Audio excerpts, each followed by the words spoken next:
Take a look around your city next time you're out. What colors do you actually see? Blacks, grays, whites, and the calculated focus group palette of corporate branding.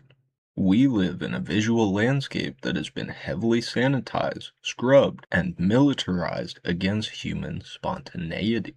Every single piece of imagery you're supposed to look at during your day is trying to extract money from your pocket, dictate your behavior, or remind you of what you aren't allowed to do, except for street art and graffiti. When you see a vibrant, chaotic burst of ink, or a massive, colorful piece cut across a towering, monolithic block of gray, brutalist concrete, your brain instantly makes a choice.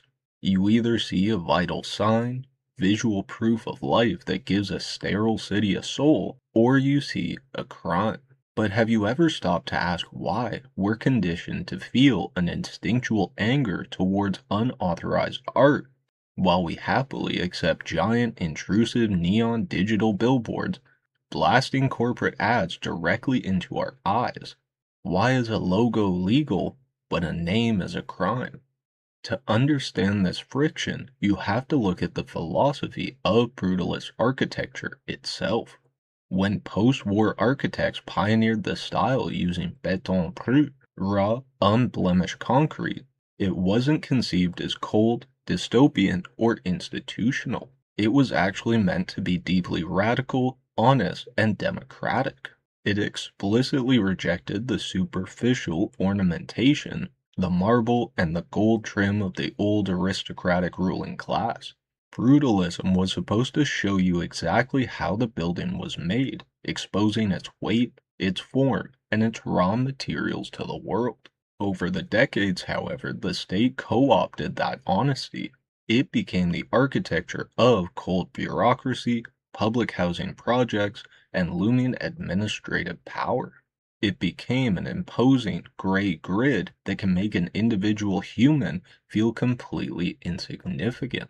When graffiti enters the space, it initiates a profound, aggressive dialogue with the architecture. Spray paint works best because concrete is porous but doesn't absorb too much. The paint bleeds directly into the microscopic pockets of the concrete, binding with the structure on a molecular level. It takes a wall designed to project institutional dominance and turns it into a mirror reflecting the community's undercurrents. Still, society screams that this is vandalism. Let's dismantle that word for a second. Vandalism. The etymology traces back to the Vandals, a Germanic tribe that famously sacked Rome in June of the year 455. If you look at actual historic accounts, they didn't mindlessly smash the city to pieces. They were pragmatists. They plundered the wealth, stripped the gold off the roof of the Temple of Jupiter, and left. The modern weaponization of the word happened centuries later, in 1794, during the depth of the French Revolution. A bishop named Henri Grégoire coined the specific term vandalisme, or vandalism, to describe and condemn the angry revolutionary crowds who were smashing royal monuments, statues, and church properties. From its very birth, the word was invented by the ruling establishment as a linguistic tool to protect its property.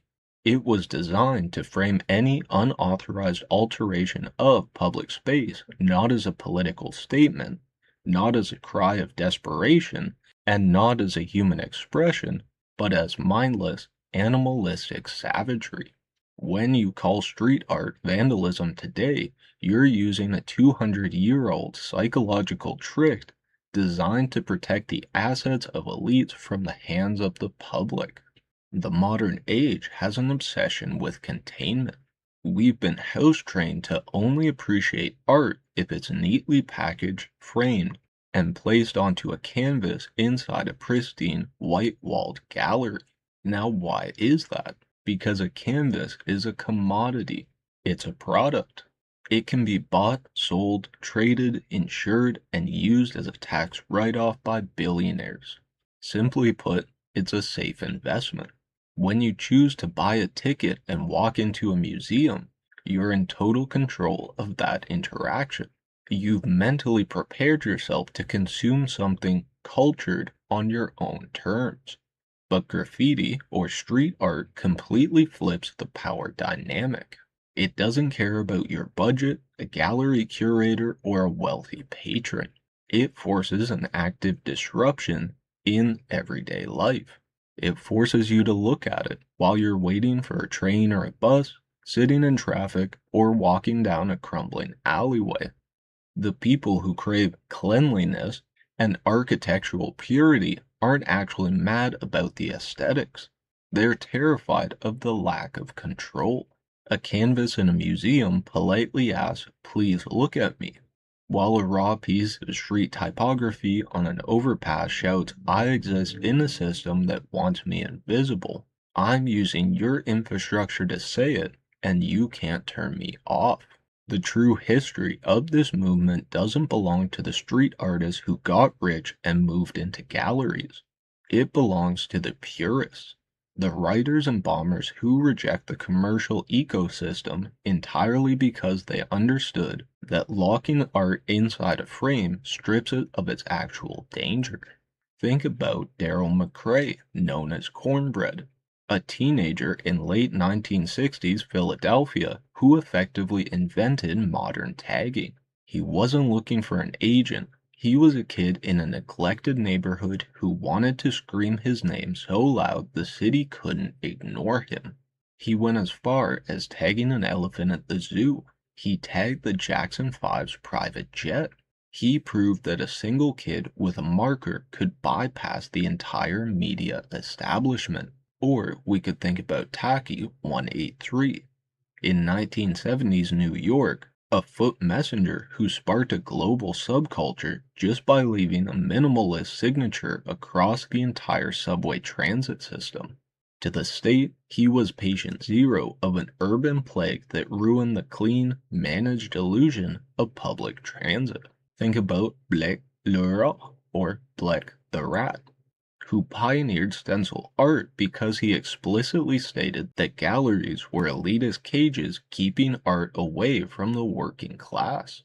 He faced massive fines and criminal prosecution because he chose the grit of the pavement over the comfort of the studio. Or finally, we could think of Cap, the most infamous, hated bomber in graffiti history. When other writers in the 1980s started treating subways like art galleries, spending hours painting intricate, beautiful murals, Cap took a fat cap and painted fast, raw, blocky throw-ups directly over their work. Why?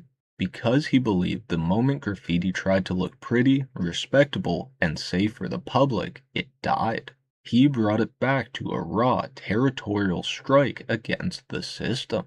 When an artist chooses to bypass the gallery completely, they're making the ultimate political statement.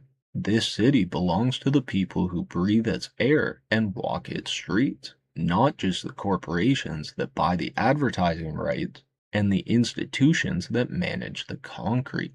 A completely clean city is a dead city. It's an environment of total psychological compliance where corporate interests dictate 100% of your visual diet. So the next time you see spray paint cutting through the gray monotony of a concrete wall, look past the property laws for just a second. Look at the expression. It's one of the few things left in our modern world that hasn't been monetized, sent through the meat grinder of the modern social media algorithm, and sold back to you. It's a loud, messy, and beautiful reminder that beneath the concrete grid, the city is still human. That being said, I'll leave it here for now. If you enjoyed, make sure to drop a like and a comment of what you thought, and subscribe so you don't miss any of the new videos. If you're already subbed or you haven't subscribed yet, also make sure to hit the notification bell, because I've had a few videos go out recently that haven't got any views, which makes me think that YouTube isn't pushing my videos to anybody.